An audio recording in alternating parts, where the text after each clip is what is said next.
Hi, this is Len Edgerly, and I have just sat through a fascinating presentation of the 8th generation of the Kindle here in New York City with some folks from Amazon. And what I have here is the new Kindle Oasis.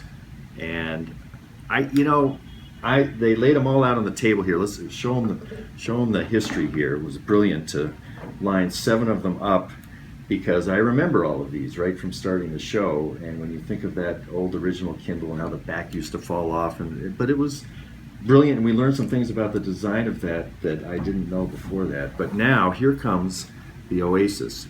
The thing which I noticed immediately, and I think you're going to like, is that it's not a symmetrical case. So it's designed to be held with one hand, and there's an accelerometer. Let's get it turned on here. So now I'm looking at it this way. If I want to look at it with my other hand, I just switch it and it flips around. So the center of gravity, by doing this, makes it very comfortable, and also it's lighter. It's lighter than the Voyage, and the weight is distributed in a way that I think is going to be much more pleasant to read. Let's see if you can see how thin this thing is by looking at it in this dimension. And you can see that there's a thin part on one side, and then where you grip it, it's a little wider, which feels comfortable when you're gripping it. So it's very thin and it's very light. And when you put the two together, it's 2 weeks of battery charge that you're getting for the Kindle, and then the case adds another 7. So your total is 9 weeks of battery life when the two are together. And if this has gone down to maybe several days of battery life, as soon as you attach it to the case is going to start charging the original Kindle. So I think this is a pretty brilliant way to go thinner and lighter on the Kindle itself without giving up battery life.